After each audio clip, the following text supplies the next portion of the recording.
بسم اللہ الرحمن الرحیم۔ السلام علیکم۔ شمسہ علی حاضر خدمت ہے۔ میں نے اپنے اس سے جو پہلے والا ایپیسوڈ ہے، اس میں میں نے یہ عورت اور سیاست کا تو میرا موضوع ہے، جیسا کہ آپ جانتے ہیں کہ عورتوں کا جو جو جو ہمارا جو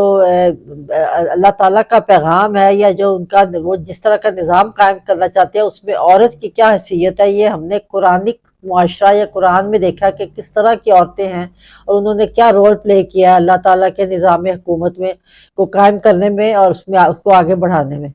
تو جو پچھلا ایپیسوڈ تھا اس میں میں نے بات کی کہ سورہ نمل ہے، 27واں سورہ ہے، اور اس میں 22 سے لے کے 44 تک جو آیات ہے وہ جناب ملکہ بلقیس جو تھی، کوئین شیبہ بھی ان کو کہتے ہیں، یہ ان کے بارے میں اتنی واضح آیات ہے کہ ان کا ایک عورت جو ہے وہ کس طرح کی حکومت کر سکتی ہے، اور اس کی حکومت کتنی فلاح و بہبود اور کتنی بہترین ہو سکتی ہے، کیونکہ وہ اس کا موازنہ ہو رہا ہے اس وقت کے سب سے بڑے جو پیغمبر تھے، جن کی سب سے بڑی آج تک حکومت جو عالمین میں ہوئی ہے وہ حضرت سلیمان علیہ السلام کی ہے، تو یہ انہی کے زمانے کی ہے۔ اور وہاں جو انہیں حضرت سلیمان علیہ السلام کو جو خبر ملتی ہے ہدہد کے ذریعے، وہ یہی ملتی ہے کہ یہ جو حکومت دیکھ کے تو میری تو آنکھیں دنگ رہ گئی ہے کہ اتنی زیادہ وہاں پہ فلاح و بہبود فراوانی ہے، انصاف کی اور ہر قسم کی۔ صرف یہ ہے کہ وہاں کے لوگ جو ہے وہ سورج کی پرستش کرتے ہیں۔ اب یہ ہے کہ حضرت سلیمان علیہ السلام جو ہیں وہ ان کو پیغام بھیجتے ہیں۔ یہ آپ ساری آیات خود بھی پڑھ سکتے ہیں، میں تو ایک بڑی ادنا سی طالب علم ہوں، میرا خیال میں آپ میرے سے بہت زیادہ اس میں سے بہت اور کچھ بھی آگے سمجھ سکتے ہیں اور نکال سکتے ہیں۔ تو وہ ان کو پیغام بھیجتا ہے حضرت سلیمان علیہ السلام ملکہ بلقیس کو کہ آپ آئے اور میرے ساتھ آ کے تو آپ اللہ تعالیٰ کے جو میرا جو مذہب ہے اس کو آپ قبول کریں، ورنہ پھر میں آپ کے یہاں پہ آ کے تو میں حملہ بھی کر سکتا ہوں اور جنگ بھی کر سکتا ہوں۔ تو ملکہ بلقیس کا دیکھیں، ایک تو یہ دیکھیں کہ ان کا کیوں اتنی فراوانی اور اچھی حکومت تھی کہ وہ ڈیموکریٹک تھی۔ انہوں نے فوراً اپنے لوگوں کو بلایا، اپنے مشیروں کو، اپنے ایک قسم کی اسمبلی کو بلایا اور ان سے پوچھا کہ آپ بتائیں کہ یہ اس طرح سے حضرت سلیمان کا مجھے پیغام آیا، تو آپ بتائیں کہ یہ اس کے لیے کون بہتر ہے اور کیا کرنا چاہیے۔ تو سب نے یہ آگے سے کہا کہ ہم چاہتے ہیں کہ آپ ہی جائیں اور آپ ہی ہماری طرف سے ان سے بات کریں۔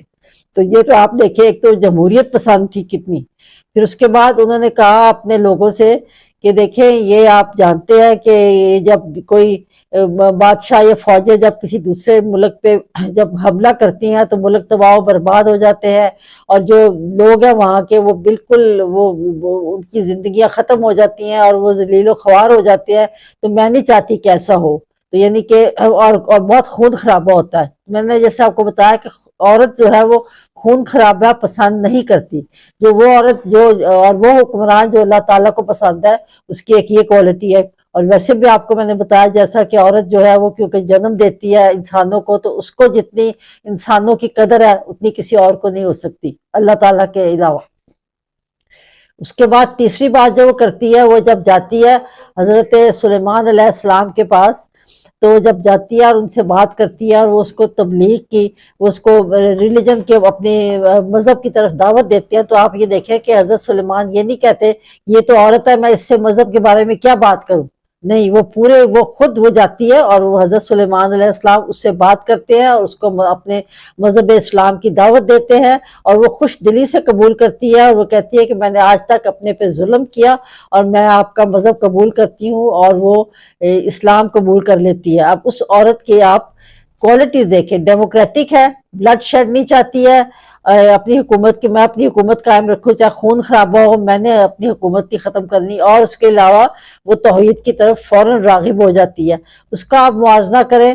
کہ فرعون جیسے آدمی کے لیے کہ جسے حضرت موسیٰ علیہ السلام نے بلایا اور اس کو جب توحید کی طرف بلایا تو اس نے بالکل انکار کیا، اور بالکل اپنی حکومت اور اپنی پاور میں اتنے گھمنڈ میں تھا وہ کہ وہ اس نے نہ صرف کہ وہ خود ڈوبا، اپنے پورے لشکر سمیت وہ ہمیشہ کے لیے ڈوب گیا اور فنا ہو گیا۔ تو یہ جو چیزیں ہیں میں یہی بتاتی ہوں کہ قرآن کریم نے جگہ جگہ بتایا کہ عورت جو ہے اس کا کتنا ضروری رول ہے ایک اچھی سیاست، اچھی فلاحی مملکت کو قائم کرنے میں یہ جو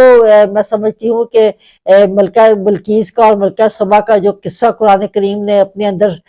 جو ہمیشہ کے لیے قرآن کریم تو قیامت تک کے لیے، تو اس میں جو یہ اس قصے کو جو جس طرح سے لکھا ہے، جتنی ڈیٹیل میں لکھا ہے، تو یہ ہم سب کے لیے ایک یہ مشعل راہ ہے کہ عورت جو ہے اس کا حکومت میں ہونا کتنا ضروری ہے۔ تو یہ ہے، انشاءاللہ آگے میں آئندہ بھی اس موضوع پہ باتیں کرتی رہوں گی۔ بہت شکریہ، تھینک یو۔